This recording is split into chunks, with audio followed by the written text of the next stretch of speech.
대출 규제 때문에 부동산 시장이 꽁꽁 얼었었는데 거기에다 정치 리스크까지 겹치면서 역대 최저치의 거래량이 되지 않을까. 2025년 1월은 오히려 12월보다는 더 상승하는 거래량이 오늘이 1월 7일밖에 안 됐는데 1월 달에 지금 거래된 건들을 지금 심심치 않게 거의 10% 정도의 룸이 아직도 남아있다. 이 말은 더 전세 가격이 올라갈 가능성이 많다라고. 광교 신도시든 서울 아파트 가격의 평균 가격이 하락한다라는 거지, 그 중에서 일부 아파트는 상승하는 아파트가 분명히 있어요. 매번 올라오는 탑3, 탑5 단지들이 그 단지가 그 단지예요. 내가 만약에 지금 돈을 쥐고 이 발품을 좀 팔잖아요. 부동산 시장이 하락한다 그래서 모든 아파트가 하락하지 않는다. 부동산 시장이 하락장에서 급매물을 잡을 수 있다라. 지금 내고되는 금액은 매도자들이 얼마까지 떨어질 거야 라고 자기가 예상한 만큼, 현재 제가 현장에서 체감하는 부동산 시장은 1월 달이 12월 달에 이어서 점점 어려워지고 있는 시장은 아닌 것 같아요. 아, 이래서 발품을 팔아야 되는구나.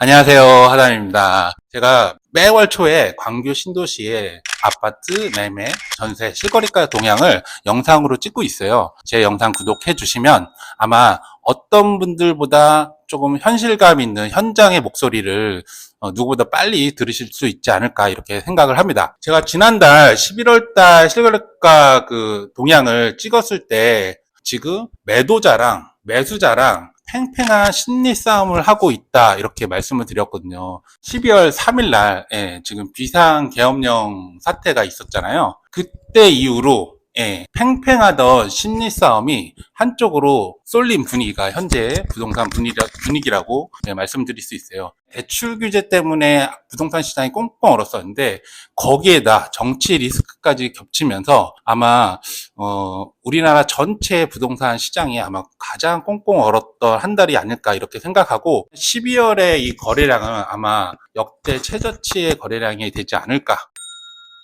2025년 1월은 오히려 12월보다는 더 상승하는 거래량이 나올 거라고 저는 조심스럽게 예측합니다. 그러니까 실제로 12월에 사시려고 하셨던 분들이 12월에 잠시 보류를 했어요. 그 분들이 이제 1월, 2월로 아마 이동하시지 않을까, 이렇게 생각합니다. 12월에 광교 신도시 아파트 매매 거래량을 먼저 살펴보도록 하겠습니다. 총 19건이 거래가 됐어요. 가장 매매건이 많았던 7월달 110건에 비하면 거의 차이가 80% 급락했다라고 보시면 되고, 10월, 11월 안 좋았던 약 30건 이상의 거래량에 비해서도 30% 이상 하락한 최근 2년 내 최저 거래량이 아닐까, 이렇게 생각합니다. 매수자 우위 시장으로 쏠린 게 현재 부동산 시장이고, 그게 2025년 지금 1월 달에도 계속 이어오고 있다. 오늘이 1월 7일밖에 안 됐는데 1월 달에 지금 거래된 건들을 지금 심심치 않게 지금 듣고 있어요. 12월 달 같은 경우도 저도 이제 부동산에 있으면서 주변에서 아파트 거래됐다라는 소리를 거의 못 들었었거든요. 근데 1월 달은 새해 딱 되는데, 새해부터 시작해서 지금 7일밖에 되지 않았는데 제가 주변에 아파트가 거래됐다라는 걸 꽤 많이 지금 들었어요. 그래서 아마 1월 한 10일까지만 해도 제 조심스러운 예상은 12월 달 거래량은 충분히 넘어가지 않을까, 이렇게 생각을 합니다. 그다음 새해에는 대출 규제라는 게 어느 정도 지금 꺾였기 때문에 이 정치 불확실성은 아직 남아있지만, 그동안 이제 대출이 안 나와서 아파트 매매를 좀 꺼리셨던 분들이 1월부터 새롭게 대출을 받고, 지금 이렇게 좀 아파트 가격이 조정받았을 때 내가 한번 알아봐야지, 이렇게 하시는 분들이 좀 늘어나고 있다. 광교 신도시의 12월 달 전세 거래량을 보면 지금 시국이 진짜 불안하구나, 이런 거를 더 명확하게 느낄 수 있을 거예요. 광교 신도시의 12월 달 아파트 전세 건수는 총 232건입니다. 이 232건은 광교 신도시의 2024년 전세 거래 건수 중에 최고치예요. 그동안 제일 높았던 게 10월 달 226건이 가장 높았거든요. 그거보다도 무려 10건이 더 많은 230 건 이상이 거래가 됐어요. 매매는 19건밖에 되지 않았는데 전세는 그거의 10배가 넘는 230건이 거래가 됐습니다. 현재 광교 신도시의 아파트 전세 거래 금액은 매매 금액의 약 65에서 70% 선에 지금 있어요. 올해 내내 전세 가격도 올라가고 전세 거래량도 올라가가지고 전세 너무 많이 올라간 거 아니냐, 전세금액 너무 비싼 거 아니냐 이렇게 생각하지만 사실은 아직 전세가율의 최고치에 비해서는 거의 10% 정도의 룸이 아직도 남아있다. 이 말은 더 전세 가격이 올라갈 가능성이 많다라고 저는 생각을 합니다. 어쨌든 시국이 불안할 때 사람들의 선택은 불안함보다는 좀 안정감으로 선택하지 않을까. 그럼 12월 달 광교 신도시 아파트 매매 탑 3 단지를 보면 지금 현재 분위기를 좀 더 명확하게 알 수 있을 것 같아요. 지난달 11월 달 1등 단지 기억하세요? 원천동의 호반 베르디움 아파트 24평 아파트가 1등이었는데 12월 달 광교 신도시 탑 1은 지난달과 동일한 원천동의 광교 호반 베르디움 아파트가 매매 건수 3건으로 1등을 했습니다. 사실은 건수가 미미해서 2등이 2건 뭐 이렇게 해가지고 1등이 3건이고 2등이 2건인 데들이 대다수거든요.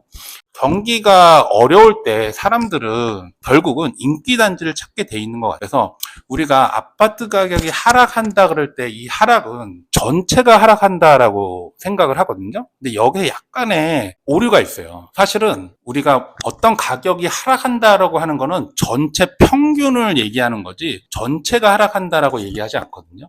그러니까 어떤 아파트 가격이 하락한다 그러면 이 뭐 광교 신도시든 서울 아파트 가격의 평균 가격이 하락한다라는 거지 그 중에서 일부 아파트는 상승하는 아파트가 분명히 있어요. 우리가 주식이 하락한다 그럴 때도 모든 주식이 다 하락하는 게 아니거든요. 그 중에서도 상승하는 주식이 있듯이 부동산이 하락하고 집값이 하락한다 그래서 모든 아파트 값이 다 하락하지 않습니다. 서울 아파트 값도 마찬가지예요. 광교 신도시도 광교 신도시의 전체 아파트 평균 가격은 내려가겠지만 거기서 인기 단지들은 가격이 소폭 내려가거나 보합이거나 오히려 상승하는 단지들도 분명히 있다. 그리고 이렇게 경기가 안 좋고 아파트 가격이 하락할 때 이 부익부 빈익분, 아파트 시장에서도 부익부 빈익분 상황은 더 쏠림 현상이 나타난다. 이렇게 경기가 안 좋을 때는 사람들이 아파트를 살 때 당연히 인기 단지를 먼저 찾게 돼 있다라고 저는 생각을 하거든요. 제가 광교 신도시의 매월 아파트 실거래가 동향을 이렇게 조사하다 보면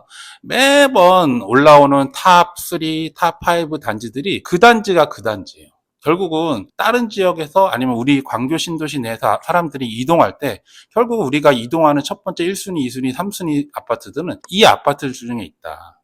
그럼 이 아파트들은 계속 누군가가 수요가 계속 끊임없이 양만 줄어들 뿐이지 수요량은 계속 있기 때문에 그 아파트들이 뭐 아파트가 하락한다고 해서 같이 하락하거나 또 이런 상황은 아니다. 이렇게 경기가 안 좋을 때는 원천동 광교 호반 베르디움처럼 작은 평수를 찾는 수요가 아무래도 많아요. 왜냐하면 24평은 더 이상 떨어질 수 있는 룸이 적기 때문에 그러는 것 같아요. 사람들의 심리가 혹시나 내가 사서 떨어지지 않을까? 이런 심리가 있잖아요. 그러면 이렇게 안 좋을 때는 덜 떨어지는 걸로 사자라는 심리가 있는 것 같고 부동산 시장이 막상 이렇게 상승기 때는 올라가는 차에 올라타자 이렇게 생각하는 게 많은 것 같아요.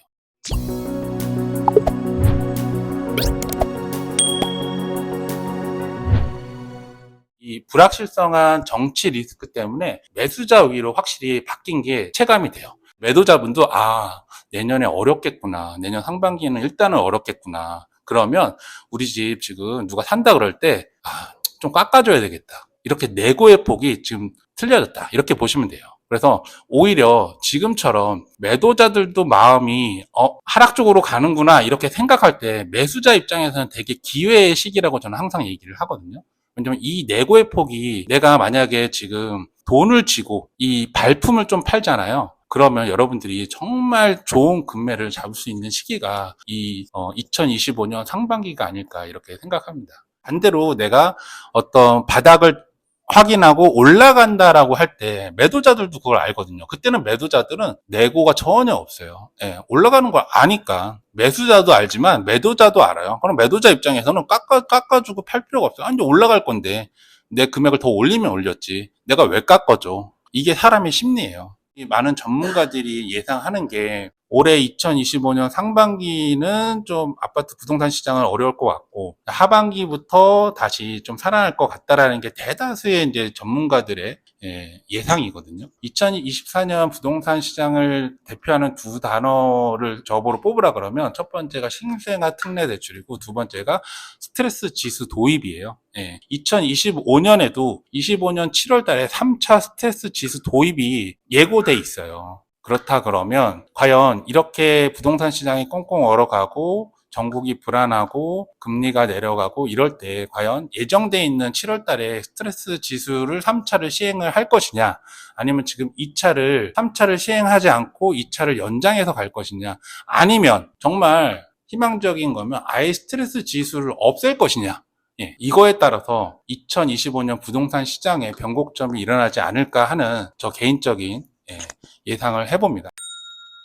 제가 꼭 이 영상을 통해서 말씀드리고 싶은 부분은 부동산 시장이 하락한다 그래서 모든 아파트가 하락하지 않는다. 요 하나 꼭 기억해 주시고 부동산 시장이 하락장에서 급매물을 잡을 수 있다라는 이 하나의 또 사실을 기억해 주시고 지금 내고되는 금액은 매도자들이 얼마까지 떨어질 거야 라고 자기가 예상한 만큼 지금 내고를 해 주시고 계시거든요. 근데 만약에 그게 내가 이만큼까지 떨어질 거야 해서 매수자 입장에서는 그만큼 싸게 샀을 때 그만큼까지 안 떨어지고 만약에 변곡돼서 올라간다 그러면 그 사람들은 밑에서 정말 싸게 잡고 올라가는 게 되는 거고 지금 경기가 안 좋을 때 왜 24평 저평수대 아파트가 팔리느냐를 보시면 광교 신도시에는 24평 아파트가 귀하기 때문에 그 아파트가 8억 9억의 이 저지선을 만들어주고 있어요. 현재 제가 현장에서 체감하는 부동산 시장은 1월 달이 12월 달에 이어서 점점 어려워지고 있는 시장은 아닌 것 같아요. 제가 작년에도 말씀드렸듯이 2025년 상반기 때는 내가 한번 사야지라고 생각하셨던 분들이 지금 움직이고 계시다.